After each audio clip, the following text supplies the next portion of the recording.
Hey guys, and welcome back to my channel. So today I'm going to be talking about 5 things parents should never ever do to their kids. I tried my possible best to find the most suiting sentences that I could put this in. So I don't want anything that I'm going to be saying to come off as me trying to teach anyone on how to be a parent or me saying you're wrong at this and right at that. I'm just simply bringing to your attention some certain things that you might be doing unconsciously that are affecting your children. So, with that being said, if you tend or if you get offended at any point in time in the course of this video, I apologize in advance. So let's get right into the video. 5 things parents should never do to their kids. Now, when I say kids, I do not mean infants, toddlers, teenagers, or just small children. I'm talking about any man or woman that was born of a woman. You know what I mean? Like you could be in your 20s, you could be in your 30s, you could be in your 40s, and you're still seeing your parents exhibiting these characteristics. So if you're someone that is struggling with airing out your opinion when it comes to these things, you could leave a comment in the comment section. Let's just discuss, because for the past couple of weeks I've been having conversations with people, friends, colleagues, what have you, and it turns out that children have a lot to say, and they aren't just given that space or the chance to say those things for some reason. I don't know why or how, so that's why I'm making this video. You said he flunked his test. In a test of 40, he got 10. 10. That's an F. I mean, with the resources available at the moment, internet, his textbooks, one would think he would do well. But look at his sister. We need to get him a home tutor. Come on, darling, just take it easy. Listen, some kids are slow to learning while others are fast. Yes, Chloe and Chris are twins, but they're different beings. I mean, look at Chloe at the top of her class. An aspiring architect like her daddy. Mini-me. But him, I don't know what he wants to become. Now, parenting isn't easy, and I have known this since I was a little child. Like the constant headache and heartaches I gave my parents, I know that it's a very challenging task, but at the same time I feel that it's a choice you made.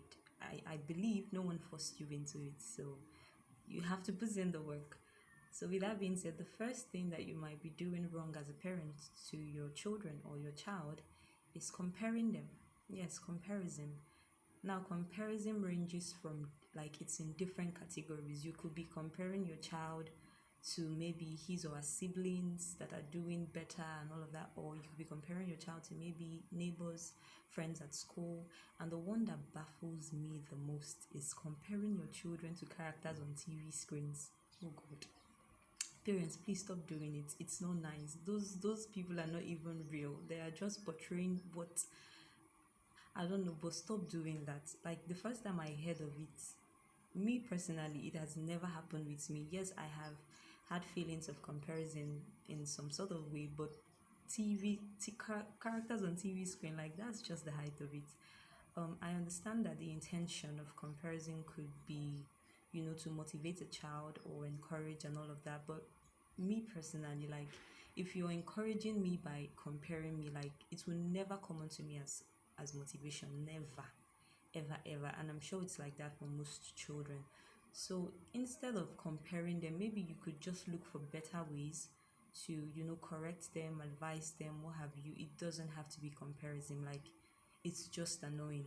Nobody in this life wants to be compared to another person. No husband wants to be compared to another man. No wife wants to be compared to another woman. It's the same for children. No child wants to be compared to another child. Imagine your children telling you, oh, I wish this was my mom. Oh, I wish this person was my dad.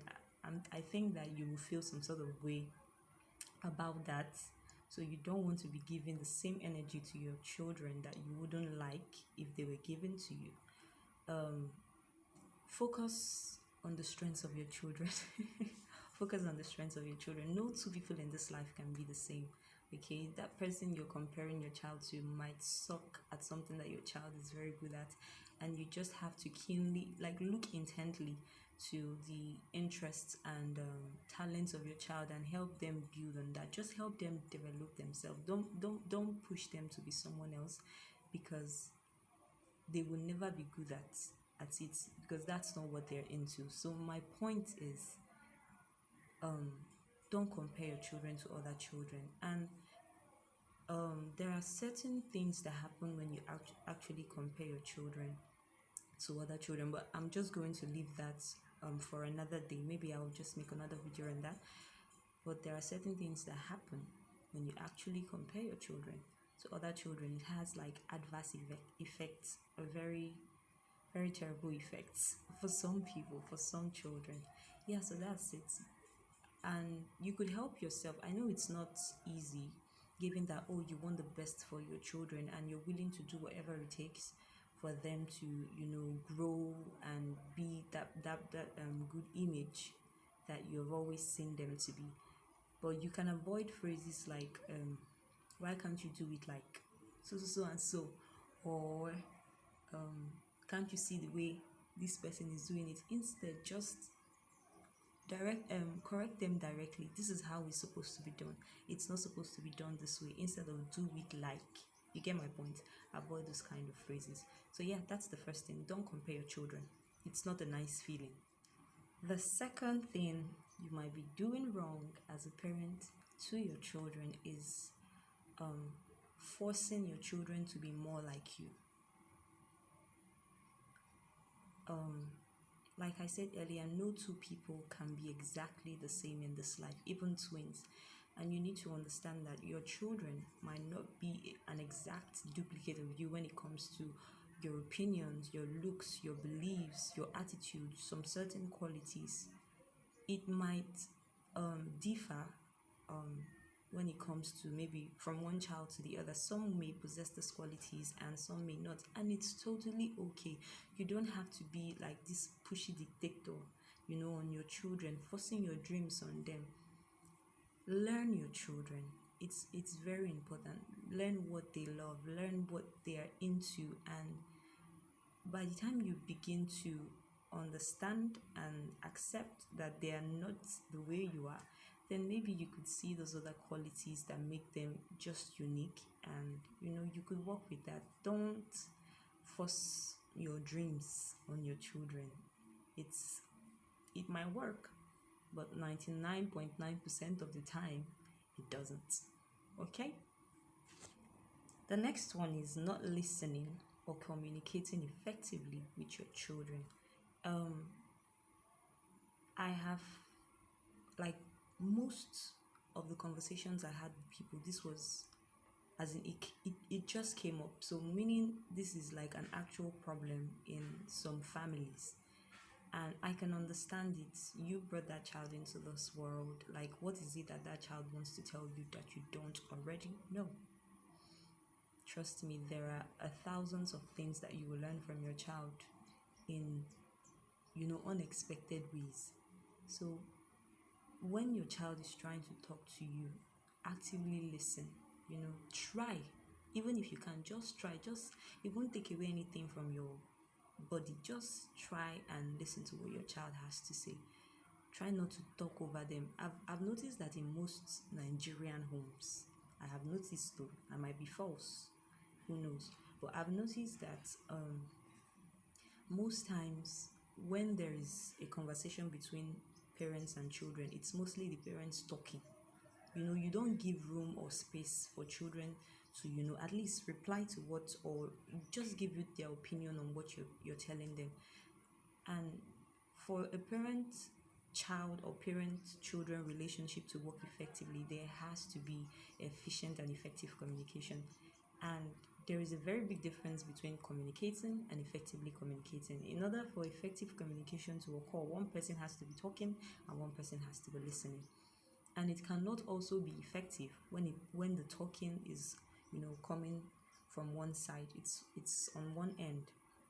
Listen to your children. Some things that they might be saying might not be things you want to hear, but that's how they are feeling, and that's how you get to understand where they are coming from. That's how you understand the kind of people that they are.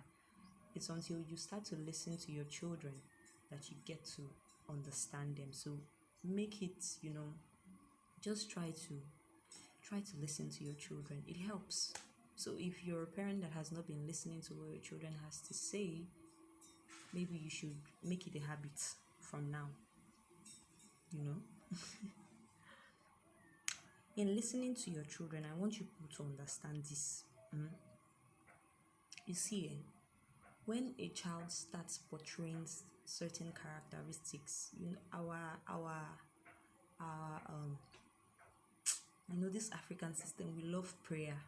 Even things that do not require us to, we just love to kabash. Not everything concerns prayer. Some things you just have to listen to them. A child is rebelling, a child is being stubborn. What role do you have to play in that child acting that way?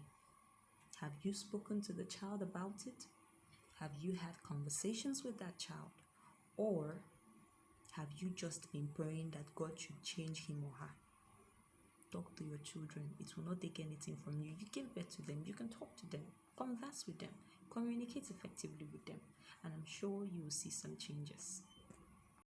The fourth thing that you might be doing wrong as a parent to your children is not spending quality time with your children. Now, there's quantity and there is quality. What I'm actually talking about is quality, putting in conscious effort to maybe make memories. Like, you could be in the house with your children 24 hours in a day, and it's just same old mom is around, same old dad is around. But there are people who are working around the clock, and they would just maybe get time to spend 20 minutes a week with their families, and they are making the most out of it with their children, and they're making the most out of it. Make them laugh, listen to them, ask them how they are, just converse with them. Study shows that most parents that spend quality time with their children, that bond, effectively with their children, those children tend to pick up their parents' values. So if you think there are certain things that and you would like your children to pick up, then maybe you should try to spend quality time. I'm not just talking about being with your children. Try to make the most out of it. Don't just, you're in the house, you're sleeping, talk to them. What is going on with you? Get to know your children. I'm just going to tell you a very short story. I read this on Facebook a few days ago. So there was this man that was all about work. He knew how to work. He was a provider, according to Paul. I'm a provider. He was providing for his children financially, and he was there physically. He was present, but he was not present, as in he wasn't like he was like I will say this till the day that God calls me. If you are not ready to be there for a child physically, mentally, emotionally, financially and spiritually, there might be other ways that you can be there for a child. But in my opinion, if you're not willing to be there for a child when it comes to these 5 things, then maybe you should press pause on that adventure that you want to take, in having an offspring, because maybe you're just not ready. Like I said, it's a challenging task, and if you're not willing to walk through it, just go through the journey, then why do you have to bring that child into this earth? Just calm down, okay? There's a lot of time. So back to what I was saying, the story. So the man was always working around the clock. He would go out in the morning, probably by 7. He would come back late at night. His children are already asleep. Yes, he was paying fees. There was always food in the house. There was always energy and all of that. But he wasn't there. So when he retired in his later age, when he had retired, obviously his children had grown up at this point. They had left the house. They had their own things going. Back to what I was saying, you see, sometimes you don't have to say things for your children to, grab it. Like, they watch you do what you do, and these are values that they are picking up. Anyways, my point is those children grew up to be just like their dad. They were walking around the clock, they barely called home, they never had time, because at this point they were the ones that were now financing him, sending money home and all of that. So he got sick at a point, and he was on his, will I call it dying bed? I don't want to call it dying bed, but he was on his sick bed, let's put it that way. And their mom would call them, 3 children by the way, 2 girls and a boy. Their mom would call them constantly to tell them his health condition and all of that. But they weren't really, I wouldn't say they weren't really concerned, but I just felt that because they saw their dad walking that way, maybe they too felt like that was a priority. They had to provide for him. Oh, he has done this for them, now it's their turn to, until it was 2 days to his death. And then she called them and told them, okay, this is it. I'm not sure who's going to make it another day. You need to get your ass here. So they had to fly down to the hospital. He was, I think they bonded a little. I don't know. That part was not written in the story.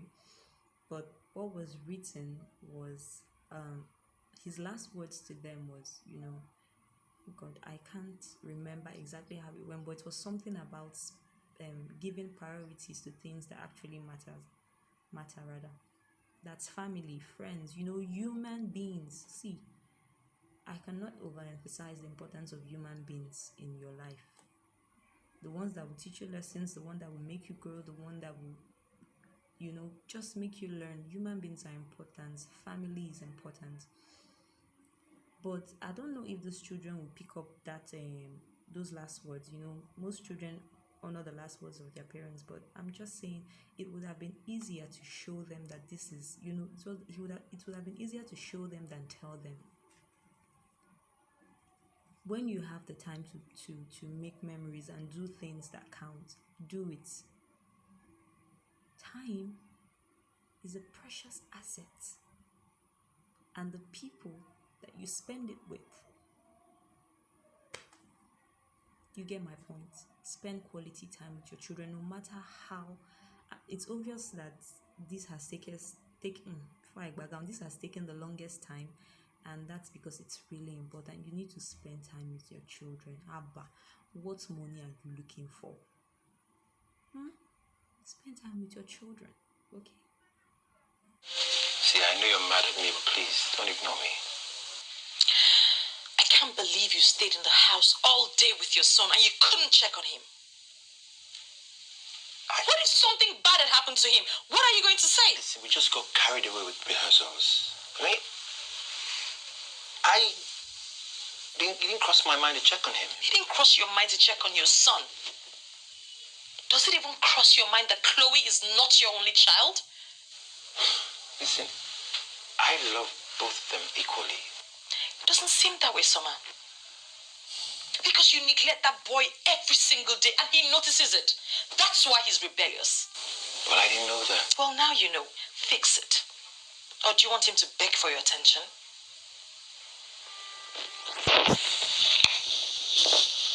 The last one, we are almost rounding up the video. The last one is not treating your children with equality. So many people are going to come at me for this, but we're in a free world. Every man is entitled to his own opinion. Go ahead and drop whatever you have to say in the comments. I am willing to read and respond.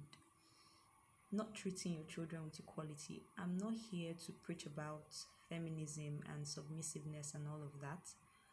But if you say you love your children equally, then treat them equally.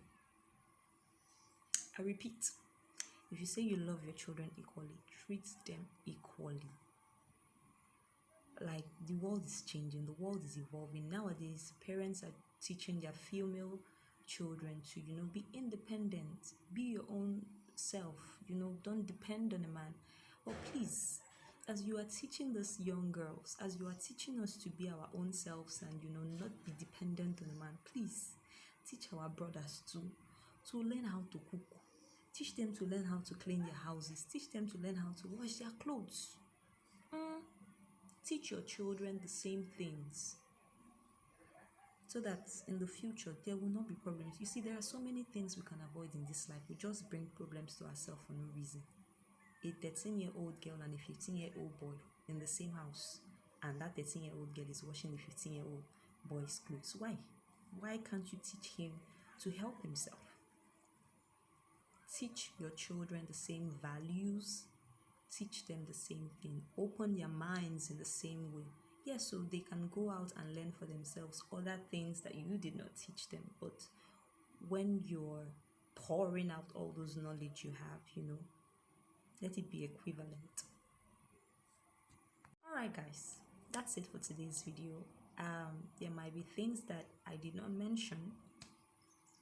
Please, and also some people might not agree with me, some people might agree with me. It's life, and I think it's fair.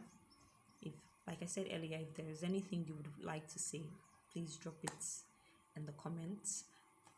And if you think that this video is worth watching, because I believe you watched it to this point, so obviously it was worth it to you, then please share it with a friend. If you're a child and you think your mom and dad needs to see this, share it with them, let them watch it. Thanks for watching. I'll see you in my next video.